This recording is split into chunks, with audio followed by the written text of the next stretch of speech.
నమస్తే,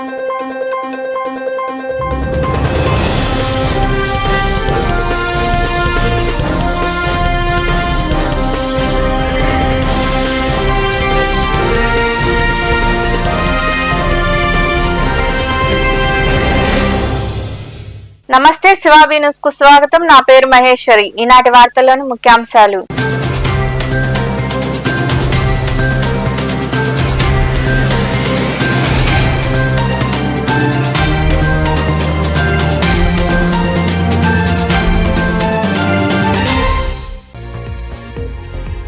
వన్యప్రాణులను సంరక్షించుకుందాం. ప్రపంచ వన్యప్రాణుల దినోత్సవం సందర్భంగా నెల్లూరు జిల్లా రాపూరు పట్టణంలో అవగాహన ర్యాలీ నిర్వహించిన అనంతరం మాట్లాడిన అటవీ అధికారులు, మస్తాన్ తదితరులు.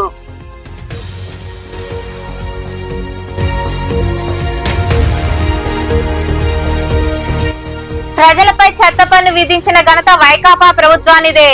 నెల్లూరు నగరంలోని అల్లీపురం డంపింగ్ యార్డ్ లో చెత్త తొలగింపు కార్యక్రమానికి శంకుస్థాపన చేసిన మంత్రి పొంగూరు నారాయణ, పాల్గొన్న MLA Somireddy, NUDA chairman Kotamreddy Srinivasulu Reddy.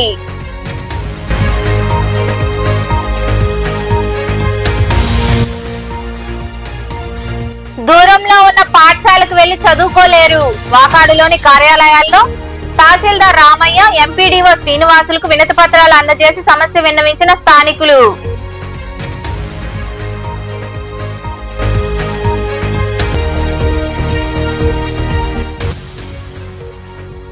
విశ్వనాథుడికి వైభవంగా ఏకాంత సేవ. మనుబోలు సమీపంలోని చెల్లోపల్లి రైల్వే గేట్ వద్ద కొలువై ఉన్న శ్రీ విశ్వనాథ స్వామి దేవాలయంలో జరిగిన విశేష పూజల్లో పాల్గొని స్వామివారిని దర్శించుకున్న భక్తులు. గత వైకాపా ప్రభుత్వం ప్రజలపై చెత్త పన్ను విధించి 85 లక్షల మెట్రిక్ టన్నుల చెత్తను మిగిల్చిందని పురపాలక శాఖ మంత్రి పొంగూరు నారాయణ అన్నారు. నెల్లూరు నగరంలోని అల్లీపురం డంపింగ్ యార్డ్ లో చెత్త తొలగింపు కార్యక్రమానికి సర్వేపల్లి ఎమ్మెల్యే సోమిరెడ్డి చంద్రమోహన్ రెడ్డితో కలిసి ఆయన శంకుస్థాపన చేశారు. నెల్లూరు నగరంలోని 9వ డివిజన్ పరిధిలో ఉన్న అల్లీపురం డంపింగ్ యార్డ్ లో చెత్త తొలగింపు కార్యక్రమానికి మంత్రి నారాయణ సర్వేపల్లి ఎమ్మెల్యే సోమిరెడ్డి చంద్రమోహన్ రెడ్డితో కలిసి శంకుస్థాపన చేశారు. ఈ సందర్భంగా మంత్రి నారాయణ మాట్లాడుతూ అల్లీపురం దొంతాలి డంపింగ్ యార్డ్ లో చెత్త తొలగింపు కార్యక్రమం ప్రారంభించామన్నారు. రానున్న 6 నెలల్లో పూర్తి చేసి గ్రీనరీ ఏర్పాటు చేస్తామని పేర్కొన్నారు. రోడ్లను శుభ్రపరిచేందుకు 70 స్వీపింగ్ యంత్రాలు కొనుగోలు చేస్తున్నామని, త్వరలో వీటి ద్వారా శుభ్రత కార్యక్రమం చేపడతామని ఆయన వివరించారు. చెత్త కూడా 85 లక్షల టన్నులు. ముఖ్యమంత్రి గారు ఒకటే ఆదేశించారు, ప్రజలు ఆరోగ్యంగా ఉండాలంటే ఖచ్చితంగా ఈ చెత్త అనేది ఉండకూడదు, దీన్ని తొలగించాలా.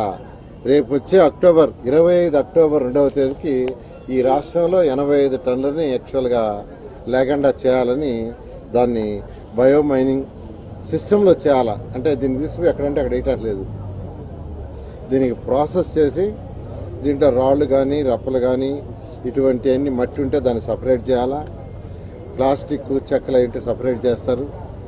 ఇవి చేయంగా మిగిలిన దాన్ని ఆర్డిఎఫ్ అంటారు, దాన్ని సిమెంట్ ఫ్యాక్టరీలు తరలించాలి, ఎక్కడ వేయకూడదు. దాన్ని ఖచ్చితంగా ఎన్జిటి రూల్స్ ప్రకారం సిమెంట్ ఫ్యాక్టరీలు తరలించాలి. అలా ఈరోజు రాష్ట్రంలో 85 లక్షల టన్నులు ఈరోజు ఈ యొక్క ప్రాసెస్ జరుగుతుంది. ఖచ్చితంగా అక్టోబర్ 2025కి పూర్తవుతుంది. నెల్లూరుకి వచ్చేలకే నెల్లూరులో ఈరోజు 2 డంప్ యార్డ్స్ ఉన్నాయి. ఒకటి అల్లీపురం పోయే దగ్గర ఒక డంప్ యార్డు, దొంతాల ఒకటి. ఈ అల్లీపురం పోయే యొక్క ఈ డంప్ యార్డ్ అయితే యాక్చువల్గా చంద్రమోహన్ రెడ్డి గారు అడిగి నాకు అవపడినప్పుడల్లా నువ్వు ఎప్పుడు తీస్తావు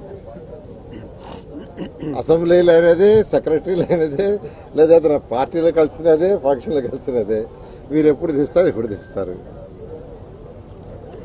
దీనికి యాక్చువల్గా టెండర్స్ని పిలవటం జరిగింది. అది ఏదైతే మన అల్లీపురం దగ్గర కానీ దొంతాలు కానీ 2 తీసుకుంటే రాబోయే 6 months లోపల, వాళ్ళ టైం కూడా అలా ఇచ్చాము, రాబోయే 6 నెలల్లో, నేనైతే 4 నెలల్లో పూర్తి చేయాలంటున్నాడు. 4 నెలల్లో పూర్తి చేయాలని చెప్తున్నాను. వాళ్ళైతే 6 నెలలు టైం ఏంటి సార్ పూర్తి చేస్తామంటున్నారు.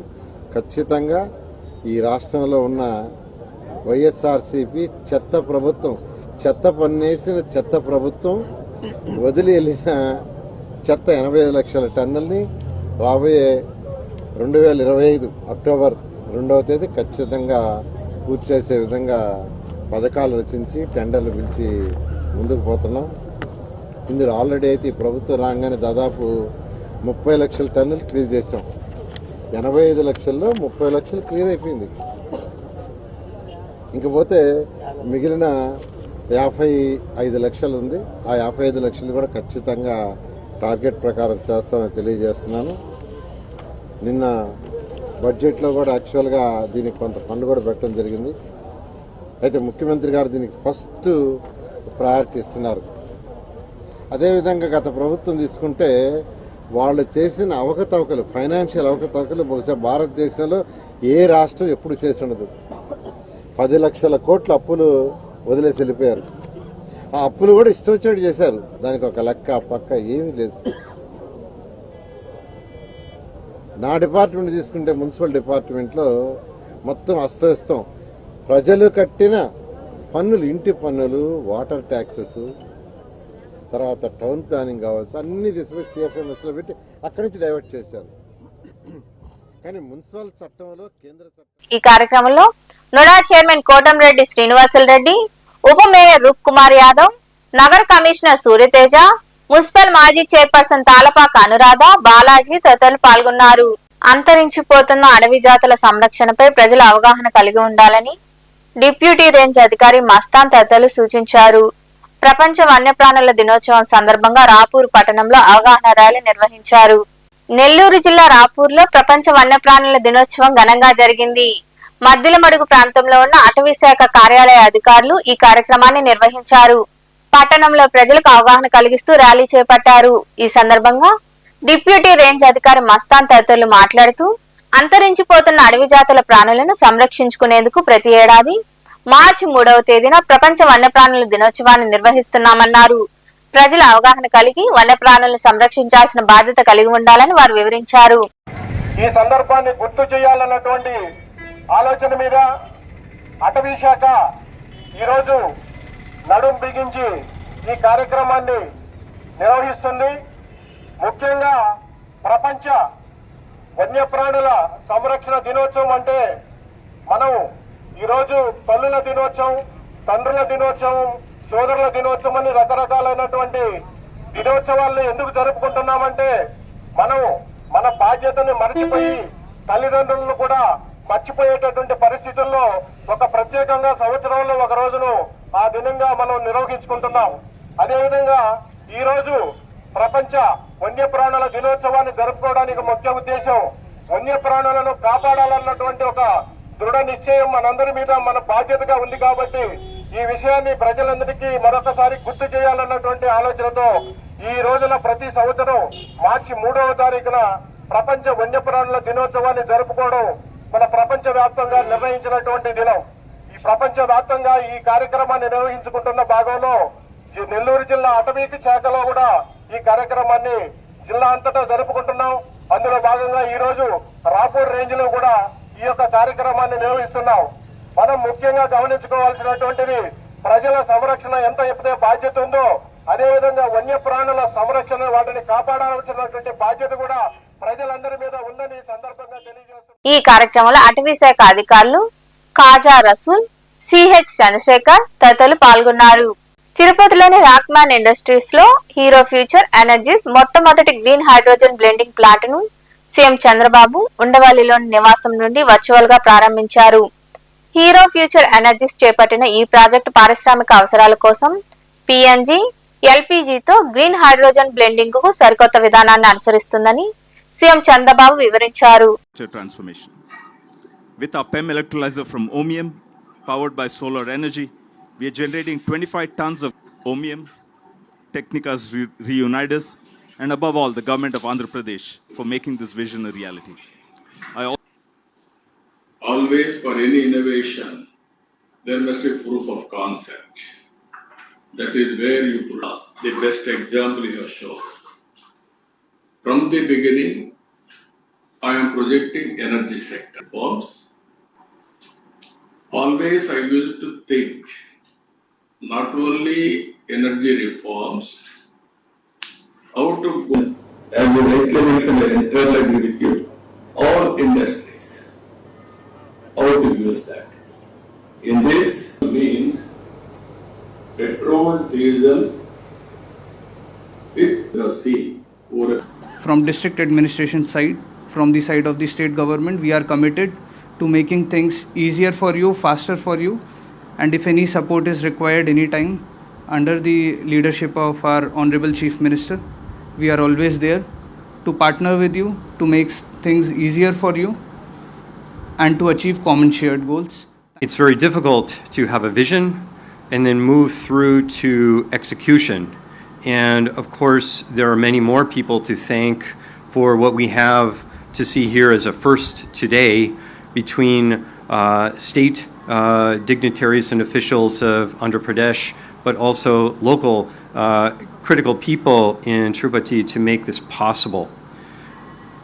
From the point of view of hydrogen, as Ohmium technology people, where we focus on space age type, aerospace type electrolysis technology. Tirumala Seshachalam అడవుల్లో కనిపించే అరుదైన పునుగుపిల్లి కృష్ణా జిల్లా గన్నవరం నియోజకవర్గం బాపులపాడు మండలంలోని కోడూరుపాడులో స్థానికులు గుర్తించారు. రాత్రి సమయంలో సంచరిస్తున్న పునుగుపిల్లిని గ్రామస్తులు జాగ్రత్తగా పట్టుకుని అటవీ శాఖ అధికారులకు అప్పచెప్పారు.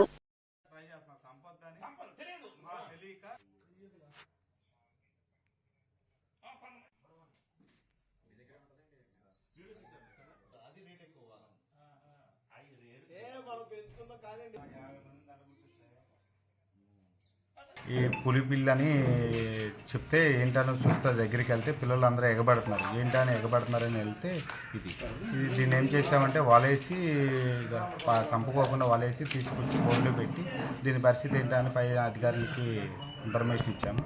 వాళ్ళ అధికారులు వాళ్ళు వస్తున్నారంటే దానికోసం వెయిట్ చేస్తాం. 12ంటికి కనపడింది. 12ంటికి కనపడితే ఆ చెట్లలోనే ఉంది. ఎవరైనా చంపేస్తారో భయం వేసి మళ్ళీ వలేసి తీసుకొచ్చి బోన్లో పెట్టి చేసాం. వాకాడు మండలంలోని కొండూరు గ్రామంలో ఉన్న పాఠశాలలో చదువుతున్న 3, 4, 5 తరగతుల విద్యార్థులను తూపిలి పాఠశాలలో విలీనం చేస్తున్నారు. దీంతో గ్రామస్తులు తహసీల్దార్ రామయ్య, ఎంపీడీఓ సిహెచ్ శ్రీనివాసులకు వినతిపత్రం అందజేసి సమస్య వివరించారు. ఈ సందర్భంగా స్థానికులు మాట్లాడుతూ కొండూరు నుండి తూపిలిపాలెం గ్రామానికి 4 కిలోమీటర్ల దూరం ఉంటుందని, అంత దూరం విద్యార్థులు వెళ్లలేరన్నారు. తమ గ్రామంలో ఉన్న పాఠశాలలోనే మా పిల్లలు చదువుకునేలా చూడాలని వారు కోరారు.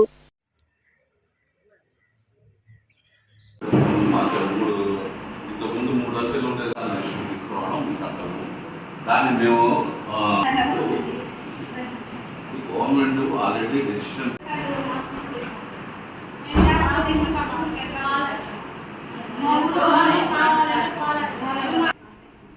క్లాస్ ఆపినావు కదా, 10th క్లాస్ దాకా చదివినావు కదా, మరి అందరూ 10th క్లాస్ దాకా చదివేదని ట్రై చేయాలి కదా. దాంట్లో మార్పులు తేవాలన్నా కూడా మన స్థాయిలో 61 స్కూల్ బేస్ 18 స్కూల్ బ్రహ్మాండంగా ఉండడం మంచిది కదా. 61 స్కూల్ ఎందుకు? నీకు సమస్య ఏంటంటే దాంట్లో ఏ 1-2 స్కూళ్ళు కావినా ఆ మోడల్ స్కూల్ ఆగిపోతుంది సార్. మిగిలిన అలా పాత జరుగుతూ వస్తుంది.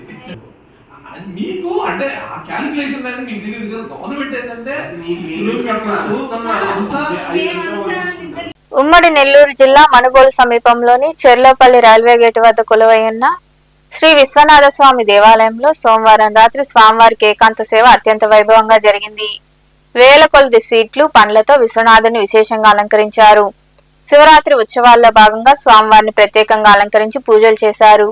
భక్తులు అధిక సంఖ్యలో పాల్గొని స్వామివారిని దర్శించుకుని తీర్థ ప్రసాదాలు స్వీకరించారు. ఉభయదాతలుగా గంధలే కృష్ణయ్య, అన్నపూర్ణమ్మ వ్యవహరించారు.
మనుబోలు సమీపంలోని చెర్లోపల్లి రైల్వే గేటు వద్ద కొలువై ఉన్న శ్రీ విశ్వనాథ స్వామి దేవాలయం వద్ద నాగేంద్రుడు భక్తులకు దర్శనమిచ్చారు.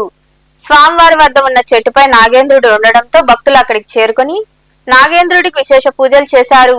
ఇటీవల కూడా నాగేంద్రుడు విశ్వనాథ సెగలో కొలువై ఉన్న భక్తులకు దర్శనమిచ్చిన విషయం విదితమే.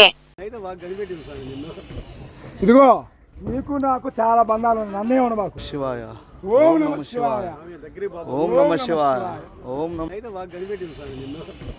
ఇదిగో నీకు నాకు చాలా బంధాలు చూస్తుంది.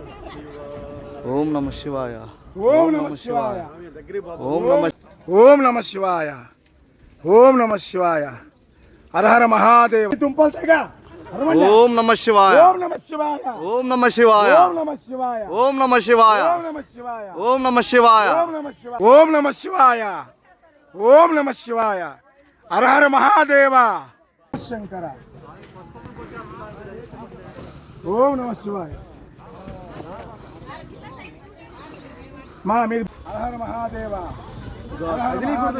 కదిలివాక కదిలివాక హర హర మహాదేవ ఓం మహాదేవ హర హర మహాదేవ హర హర మహాదేవ హర శంకర హర హర మహాదేవ శంభో శంకర పాహి మాం రక్షమాం రక్షమాం.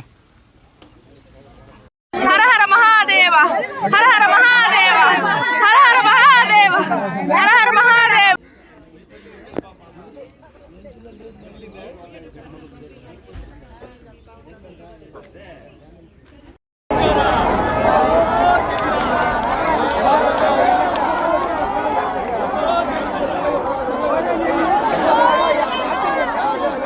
వార్తలు ముగించే ముందు ముఖ్యాంశాలు మరోసారి.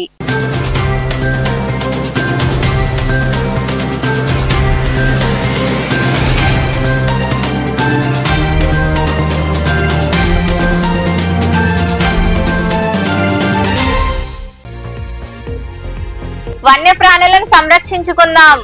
ప్రపంచ వన్యప్రాణుల దినోత్సవం సందర్భంగా నెల్లూరు జిల్లా రాపూరు పట్టణంలో అవగాహన ర్యాలీ నిర్వహించిన అనంతరం మాట్లాడిన అటవీ అధికారులు, మస్తాన్ తదితరులు.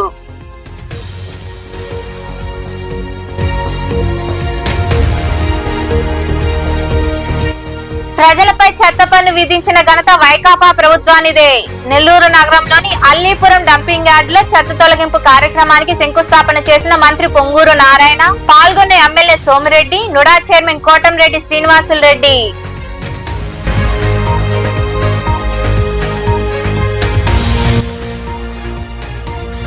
దూరంలో ఉన్న పాఠశాలకు వెళ్లి చదువుకోలేరు. వాకాడులోని కార్యాలయాల్లో తహసీల్దార్ రామయ్య, ఎంపీడీఓ శ్రీనివాసులకు వినతి పత్రాలు అందజేసి సమస్య విన్నవించిన స్థానికులు.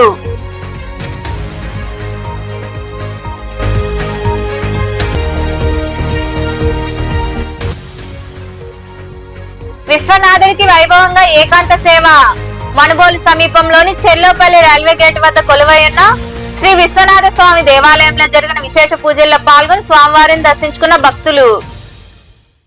ఈ వార్తలు ఇంతటితో సమాప్తం. తిరిగి ప్రసారమయ్యే శివాబి న్యూస్ లో మళ్ళీ కలుద్దాం. అంతవరకు సెలవు. నమస్తే.